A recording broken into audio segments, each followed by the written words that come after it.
Halo, assalamualaikum warahmatullahi wabarakatuh. Kembali lagi dengan channel kami, channel Gempur Abis. Pada video kali ini kita akan merawat aki ya, merawat aki mobil ini supaya performanya tetap terjaga ya, yaitu kemampuan menyimpan listriknya selalu terjaga ya teman. Diusahakan ya teman-teman selalu berada di atas level up ini ya, upper level ya, dan jangan sampai di bawah lower levelnya ya teman-teman. Jika sekali saja dalam waktu yang agak lama airnya itu di bawah lower ya levelnya itu, maka walaupun di kemudian hari kita isi dengan air aki zur ataupun air aki tambah, dia tidak akan bisa menyimpan lagi ya teman-teman, tidak akan maksimal lagi ya teman-teman untuk menyimpan daya listriknya ya. Ya, ini dari alternator nih, dia tidak akan maksimal lagi. Jadi teman-teman perhatikan jangan sampai airnya itu berada di bawah lower. Nih airnya kelihatan ya teman-teman ya, bisa digoyangkan sedikit mobilnya.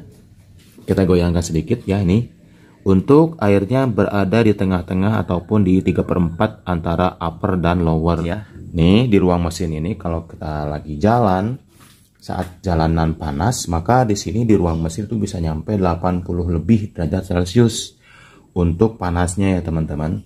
Maka itu akan berimbas ke air aki ya teman-teman ya. Air aki untuk air hujannya itu akan lebih cepat menguap untuk airnya ya, menguap jadi uap air, sementara untuk zat H2SO nya itu tidak menguap ya teman ya. Di sini ada lubangnya ya, di sini. Ini di sini ada lubang-lubang kecil, itu adalah celah untuk pernapasan ya, untuk akinya ya. Jadi teman-teman kalau air akinya berkurang, teman-teman cukup tambahkan air aki yang tutupnya warna biru ya nih, ataupun air aki yang botolnya berwarna biru, artinya itu kandungan mineralnya sudah tidak ada. Nih di sini sudah ada ya, di sini. Nah, ini sudah ada ya untuk kandungannya ya, untuk pH-nya normal, netral, dan ini sudah ada kandungannya, jadi aman untuk logam-logam yang ada di dalam akinya. Nih lihat untuk ukurannya ya. Jadi kalau misalkan teman-teman air akinya berkurang, jangan ditambah air aki zur atau air aki yang botolnya berwarna merah atau tutupnya berwarna merah ya, seperti itu. Karena itu air aki zur untuk menguras ataupun air aki yang baru dari toko, biasanya seperti itu. Ibaratkan di dalam itu adalah seperti sayur ya teman-teman. Garamnya itu sudah ditakar oleh pabrik ya, keasaman daripada larutan elektrolit dari akinya itu sudah disetting sama pabrik. Nah ketika airnya itu menguap ya, contoh saja ini perumpamaan, jika dalam sayur itu airnya menguap ya dengan cara dipanaskan, maka lama-kelamaan sayur itu akan asin sendiri. Untuk menetralkannya biar tidak asin itu sayur, maka harus ditambahkan air sampai rasa yang diinginkan. Nah seperti itu ibarat sayurnya. Sama juga dengan aki. Jadi kalau teman-teman itu akinya di bawah dari level lower, level bawah, maka larutan elektrolit yang ada di dalam akan semakin asam ya, asam sulfat, maka akan semakin asam. Maka untuk menetralkannya cukup ditambah air yang netral, air murni ya, atau air hujan orang bengkel bilang. Nah jadi idealnya teman-teman elemen yang di bawah itu harus direndam oleh air ini ya teman-teman. Setelah direndam oleh air baru dicas, nah baru dia akan bertahan untuk aliran listriknya di dalam. Ya, jadi tapi kalau teman-teman sudah pernah di bawah lower, walaupun dicas itu tidak akan menyimpan lagi untuk kelistrikannya, untuk elektrolitnya ya, dan akan menimbulkan korosi di dalam seng ataupun part-part yang ada di dalam akinya. Di cara lain ya tidak bisa untuk dipertahankan kecuali diganti untuk aki semuanya ya, begitu. Ini sepele ya, cuman masalah ketinggian air aki ini, tapi sangat penting dan sangat vital dalam menyimpan kelistrikan yang ada di dalam mobil kita. Oke teman-teman, seperti itu ya teman-teman, sering aja untuk ngecek ketinggian air akinya ini ya, jangan sampai di bawah garis ini karena akan berakibat seperti yang sudah dijelaskan ya. Kita buka untuk penutup daripada air akinya ya, kita buka untuk cover akinya dan kita kendorkan.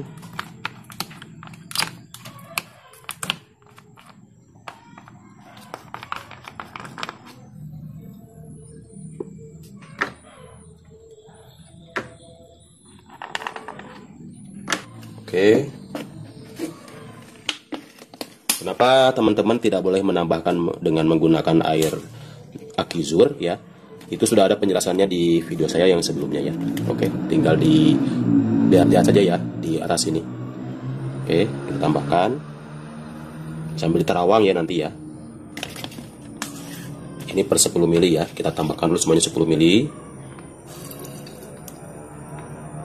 Oke, setelah ditambahkan kita rapikan lah ininya ya. Oke, kita akan langsung cas saja. Oke, untuk chargernya saya menggunakan charger ini ya, tuh yang tipe seperti ini nih, yang versi 5.0 ya. Sudah ada pelindungnya, pelindung positif ataupun negatifnya ya. Jadi jika teman-teman sini sudah dicolokin, terus tidak sengaja jatuh ke bodi mobil ataupun negatifnya, dia tidak akan langsung terjadi loncatan bertemu arus positif dan negatifnya. Oke, seperti itu langsung kita akan cas di TKP lagi. Untuk spesifikasinya ya, ini 12 volt. 4 sampai 100 ampere hour. Di sini charger dan juga ada rectifier. Oke, kita akan langsung ke TKP lagi. Saya menggunakan bantalan papan ini ya. Bantalannya yang pasti isolator ya. Takut-takut khawatir terjadi hal-hal yang tidak diinginkan ya, seperti ini ya. Jadi tidak ada nanti yang langsung ke kena bodi seperti ini ya. Untuk yang positifnya terutama ini ya, karena saya tidak mencabut daripada kabel ini ya. Kabel negatif dan juga positifnya tidak akan dicabut karena ribet, nanti akan mereset semua audio dan juga video yang ada di dalam dashboard ataupun di head unitnya gitu ya. Ini sudah diatur gambarnya dan juga audionya, jadi tidak perlu mengatur lagi. Oke. Jadi ini aman apa tidak? Insya Allah aman ya, karena ini mesin dalam kondisi mati. Oke. Kita akan cek dulu voltase sebelum dicas ya. Oke. Kita akan coba di sini dicapit penjepitnya nih ya, penjepit buayanya. Kita akan coba berapakah. Oke, ada loncatannya.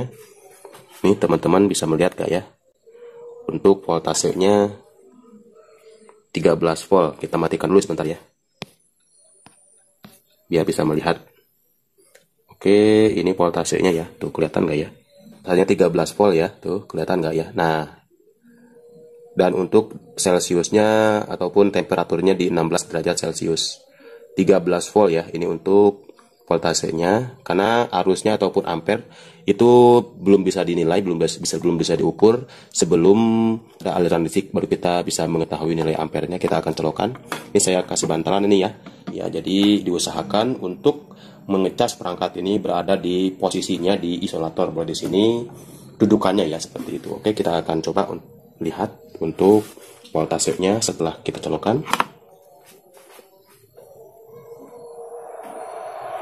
Oke, bunyi ya. Berapa nih ya untuk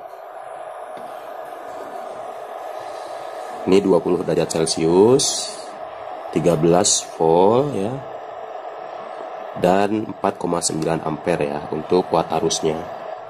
Oke, ada bunyinya ya. Ini ada bunyi, ada kipasnya juga untuk mendinginkan trafo di dalamnya ya. Dan ini masih terbuka ya teman-teman ya, untuk penutup kakinya masih terbuka nih. Nah, jangan kencangkan dulu ya, biarkan seperti ini. Yang penting akinya bisa bernapas. Tuh, masih ada sirkulasi udaranya ya. Oke, untuk voltasenya sudah naik ya, tuh 14,1, sementara arusnya 3,3 ampere ya, 14,2 volt untuk voltasenya, sementara arusnya 3,3 ampere, 3,1, 3,2, temperaturnya 23 derajat Celcius, voltasenya 14, dia akan naik ya sebegitu. Sementara idealnya untuk mengecas ini adalah 13,8 volt sesuai dengan bawaan alternatornya sampai 14,5 volt itu ya. Jadi jika teman-teman belum ada yang otomatis untuk chargernya, untuk aki mobil ini di kisaran 13,8 sampai 14,5 volt untuk ampere, untuk voltasenya. Nih, sementara ampere di sini semakin penuh ya. Nanti semakin penuh maka akan semakin kecil daripada kuat arus yang mengalir yang masuk ke akinya. Jadi kalau akinya itu ngedrop ya ataupun kosong kuat arusnya, maka ampere juga di sini akan tinggi. Setelah terisi setengah ataupun terisi hampir 80%, baru sedikit demi sedikit dia akan ampernya akan berkurang mengisi ke dalam kuat arusnya ya, ke dalam akinya. Oke, kita tunggu saja sekitar 1 jam ya. Oke, ini udah sejam ya. Udah kurang lebih sejam ya. Kita lihat untuk voltasenya ya. Untuk voltnya 14,5 ya.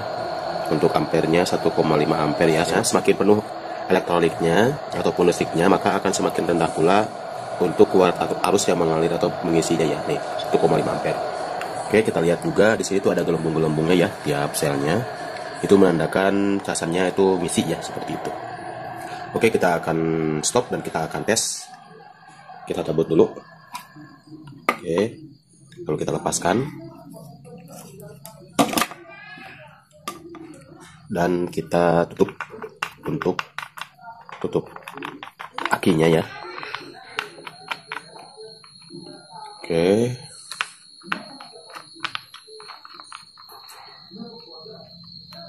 Untuk pelindungnya ataupun pelindung dari kutub positif akinya kita tutup juga, dan cover untuk penutup tutup akinya. Oke, sudah ditutup untuk covernya semuanya ya, sudah dikembalikan lagi ke posisi semula. Kita amankan dulu untuk kabel-kabelnya ya ini. Oke, kita akan startup untuk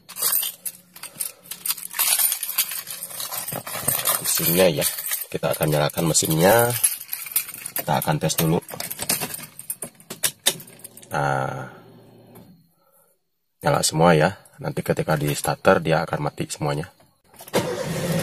Oke, kita nyalakan juga untuk lampu kotaknya. Oke, untuk indikatornya mati semua, normal semua ya. Untuk pengisian akinya, ini untuk lampu speedonya teman-teman sudah saya ganti ya. Untuk cara penggantiannya sudah ada di video saya sebelumnya ya, pemasangan daripada lampu speedometernya. Oke, kita akan lihat ke depan. Dan ini hasilnya ya teman-teman ya. Ini untuk hasilnya sudah normal lagi ya, sudah kembali ke performa awal ya. Oke, mudah-mudahan bermanfaat. Jika teman-teman suka videonya, silahkan like dan subscribe untuk channelnya.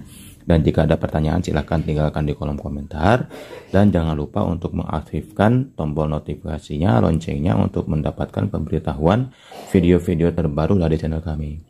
Oke, terima kasih sudah menonton. Assalamualaikum warahmatullahi wabarakatuh.